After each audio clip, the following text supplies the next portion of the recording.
Good morning students. आज हम लोग जैव प्रक्रम के नेक्स्ट कड़ी में हम लोग आज आमाशय के बारे में स्टडी करेंगे। तो आमाशय यानी स्टमक एक इम्पॉर्टेंट पार्ट है ह्यूमन ऑर्गन्स का। आमाशय देहगुहा की ऊपरी बाएं भाग में स्थित होता है। इसे मुख्यतः 3 भागों में विभाजित किया गया है। पहला कार्डिक भाग, वह भाग जिसमें ग्रास नली खुलती है। फंडिक भाग, ये पाइलोरिक और फंडिक भाग के बीच का भाग है। और ये कार्डिक भाग बायां छोटा पिंडक है और पाइलोरिक भाग ये दायां छोटा पिंडक है। और ये पाइलोरिक भाग का जो इंड होता है वो छोटी आंत में खुलती है और कार्डिक भाग का जो पार्ट होता है उससे ग्रास नली आके जुड़ता है। अब नेक्स्ट आता है आमाशय के कार्य। आमाशय का मुख्य कार्य होता है भोजन का संग्रह करना। और जब हम भोजन को चबाते हैं और चबा करके जब भोजन ग्रास नली से होता हुआ आमाशय में आता है तो वहाँ उसमें रास्ते में ग्रास नली उन्होंने बताया था कि क्रमाकुंचन गति होती है और वो उसमें म्यूकस होता है यानी चिपचिपा पदार्थ जिसे श्लेष्मा के नाम से भी जानते हैं। वहाँ से सरकता हुआ कहाँ आएगा? आमाशय में आएगा। तो आमाशय में यहाँ भी क्रमाकुंचन की गति होती है और क्रमाकुंचन की गति होती है और भोजन पूरा पीस करके एक लुगदी, वाइट लुगदी जैसा, सफ़ेद लुगदी जैसा पदार्थ बन जाता है। उसको हम काइम बोलते हैं, CHYME, काइम। ये भोजन हमारे अंदर 4 से 4 घंटे तक करीब रहता है। 3 से 4, किसी किताब में 3 से 4 घंटे लिखा है, किसी में 4 से 5 घंटे लिखा है। तो 4 से 5 घंटे तक रहता है। आमाशय में भोजन जो है हमारा अम्लीय माध्यम होता है। क्यों अम्लीय माध्यम होता है? क्योंकि हमारे आमाशय में HCl पाया जाता है, हाइड्रोक्लोरिक एसिड। आमाशय में कार्बोहाइड्रेट और प्रोटीन का आंशिक पाचन होता है। कार्बोहाइड्रेट को पचाने वाले एंजाइम्स अलग हैं, प्रोटीन को पचाने वाले एंजाइम्स अलग हैं। इसमें HCl पाया जाता है। HCl का मेन वर्क क्या है, मेन काम क्या है? हाइड्रोक्लोरिक एसिड का। ये भोजन में जो मौजूद बैक्टीरिया या जीवाणु आ जाते हैं उनको किल कर देता है, मार देता है इसको। इससे हम अस्वस्थ नहीं हो पाते। छोटी आंत, स्मॉल इंटेस्टाइन। छोटी आंत ये 7 मीटर लंबा होता है और 2.5 सेंटीमीटर चौड़ा होता है। छोटी आंत के 3 भाग होते हैं। पहला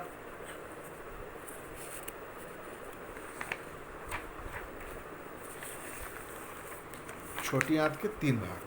पहला है ग्रहणी। देखिए पहला ग्रहणी है, ठीक है।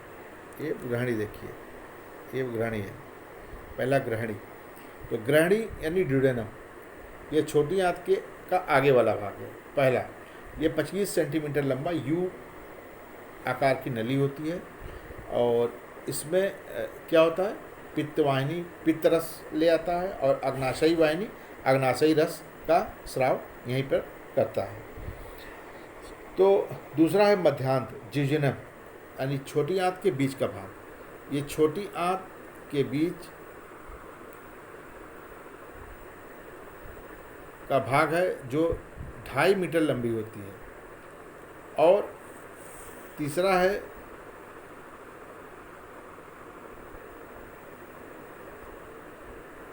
शेषांत, इलियम। छोटी आंत का ये सबसे इम्पॉर्टेंट पार्ट है।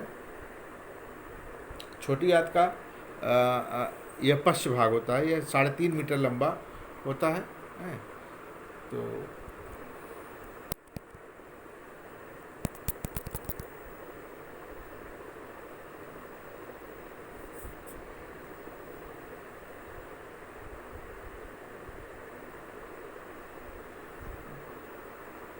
छोटी आंत का ये पश्च भाग होता है, 3.5 मीटर लंबा होता है। छोटी आंत की जो ये देखिए दीवार पतली होती है और अंगुली सदृश रचना इसके अंदर पाई जाती है। जो अंगुली सदृश रचना पाई जाती है, अंगुली की तरह से रचना, उसे रसांकुर बोलते हैं। एक बहुत ज़्यादा उसमें ग्रुप में पाई जाती है। इसका काम क्या होता है? आंतों की अवशोषण सतह को बढ़ा देना, जिससे पचे हुए भोजन का अवशोषण हो सके। आंत की दीवार में एक ग्रंथि पाई जाती है ब्रूनर की ग्रंथियाँ, और आंत्रग्रंथियाँ पाई जाती हैं। आंत्रग्रंथियों से बहुत सारे एंजाइम्स भी इससे स्रावित होते हैं। इस सब डिटेल में इसका नेक्स्ट क्लासेस में इसके बारे में स्टडी है, और अभी अभी इसी क्लास में भी आगे एंजाइम्स के बारे में बताएंगे, तो इसमें आप स्टडी करेंगे। आंत में भोजन का पाचन पूर्ण हो जाता है, पूर्ण होकर पचे हुए भोजन का अवशोषण होता है। ये पूछा जाता है क्वेश्चन कि ब्रूनर की ग्रंथियाँ कहाँ पाई जाती हैं, तो ब्रूनर ग्रंथियाँ कहाँ पाई जाएंगी, इलियम में पाई जाएंगी, शेषांत में पाई जाती है। बड़ी आंत या लार्ज इंटेस्टाइन, ये शेषांत बड़ी आंतों में खुलता है, और ये डेढ़ से 1.5 से 1.8 मीटर लंबा होता है। बड़ी आंत के 3 भाग होते हैं, अंधनाल या सीकम। ये सीकम क्या है, ये छोटी व बड़ी आंत के मिलने का स्थान है। सीकम में अंगुली जैसा एक उभार पाया जाता है, देखिए, जिसको हम वर्मीफॉर्म अपेंडिक्स कहते हैं। मनुष्य में ये एक औशेषी अंग की तरह से है, लेकिन और शाकाहारी जो प्राणी हैं उनमें ये सेलुलोज का पाचन करता है, उनके में बहुत इंपॉर्टेंट है। मनुष्य में सीकम बहुत छोटा होता है। एक चीज़ और बता दें, ये वर्मीफॉर्म अपेंडिक्स आप लोगों ने सुना होगा, इनको अपेंडिसाइटिस हो गया, तो अपेंडिक्स में कोई भी पार्टिकल फंस जाता है जिसमें उसमें स्वेलिंग आ जाती है और दर्द होने लगता है, तो ऐसी सूरत में उसका ऑपरेशन होता है, उसे कहते हैं अपेंडिक्स का ऑपरेशन हो गया इनका। तो क्योंकि वो हमारे लिए वेस्टिजियल ऑर्गन है, अवशेषी अंग है, उसका कोई वर्क नहीं है, इसलिए उसको सही से बाहर निकाल देना ही उचित होता है, नहीं तो हमें और दिक्कत कर सकता है। दूसरा है बृहदांत्र। बृहदांत्र, अब बृहदांत्र या कोलन, ये उल्टे आकार की नलिका है। ये उल्टे आकार की नलिका है। इसके क्या होते हैं, 4 भाग होते हैं, आरोही कोलन, एसेंडी कोलन, अनुप्रस्थ कोलन यानी ट्रांसवर्स कोलन, अवरोही कोलन यानी डिसेंडिंग कोलन, सिग्मॉइड कोलन यानी सिग्मॉइड को ए बोला जाता है। और इसके 4 पार्ट हैं यहाँ पर, मैं आप लोग को बता रहा हूँ। ये आमाशय में ये खुलता है। 5वां पार्ट है इसका मलाशय यानी रेक्टम।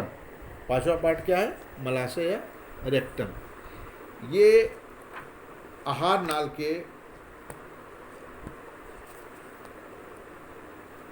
का अंतिम भाग होता है, जो 15 सेंटीमीटर लंबा होता है।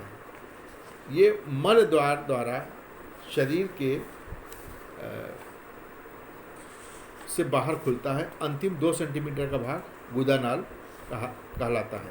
अच्छा, बड़ी आंत में जो भोजन और जल होता है उनका शोषण होता है, और जो भी बचा हुआ पदार्थ होता है, अवशिष्ट पदार्थ, उसको मल द्वारा शरीर के बाहर निकाल दिया जाता है। अच्छा, एक क्वेश्चन और इसमें है कि ये बताइए, छोटी आंत की लंबाई ज़्यादा होती है, बड़ी आंत की लंबाई कम होती है।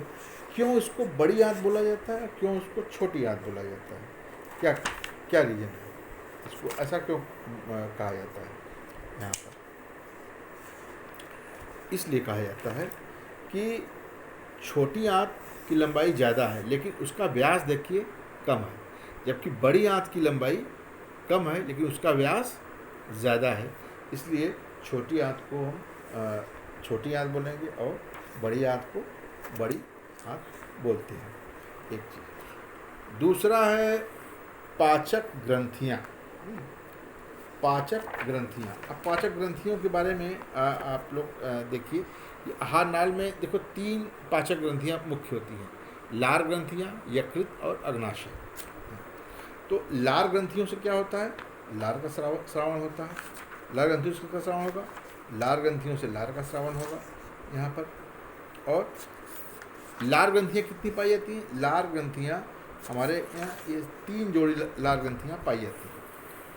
अच्छा, अभी हमने जस्ट बता रहा था मैं, ये बृहदांत्र या कोलन के बारे में हम डिस्कस कर रहे थे ना, बृहदांत्र या कोलन के बारे में डिस्कस कर रहे थे। इसका आप देखिए, ये देखिए, इसका स्ट्रक्चर देखिए, आप इसका स्ट्रक्चर देखिए।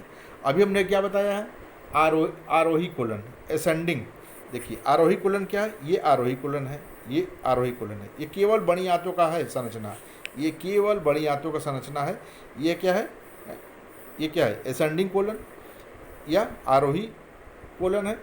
और इसके बाद है अनुप्रस्थ कोलन, ऊपर वाला ये वाला पार्ट जो होता है अनुप्रस्थ कोलन कहलाता है। इसे ट्रांसवर्स सिगमेंट या ट्रांसवर्स कोलन के नाम से भी जाना जाता है। अच्छा, ये वाला पार्ट जो होता है क्या होता है, ये डिसेंडिंग कोलन या अवरोही कोलन, इसे अवरोही कोलन बोलते हैं, ठीक है। और लास्ट होता है सिग्मॉइड। सिग्मॉइड जो ये मुड़ा हुआ वाला पार्ट है, ये मुड़ा पार्ट देखिए, ये ऐसे मुड़ा हुआ है ना, ये वाला, इसको बोलते हैं सिग्मॉइड कोलन, ठीक है। और ठीक उसके नीचे रेक्टम होता है, इसी यहीं से होता हुआ जो मल द्वार है, यहाँ से जो है मल पदार्थ बाहर आ जाता है, रेक्टम से होता हुआ है, एनल कैनाल से, या आप में गुदा नाल जो बोला जाता है। अब अपेंडिक्स की बात जो कहें, देखो यही अपेंडिक्स है, बस छोटा सा निकला होता है, ये वेस्टिजियल ऑर्गन, इसलिए अवशोषी अंग ये होता है, ठीक है। तो ये लार्ज इंटेस्टाइन, ये बड़ी आंतों का ये आपका चित्र है, इसको भी आप अपनी किताबों में बना लेंगे, ठीक। अब मैं पढ़ा रहा था लार ग्रंथियाँ के बारे में, देखिएगा। अब लार ग्रंथियाँ, यहाँ पर लार ग्रंथियाँ 3 तरह की लार ग्रंथियाँ होती हैं, ठीक है। और तीन जोड़ी पाई जाती है, तो ठीक है।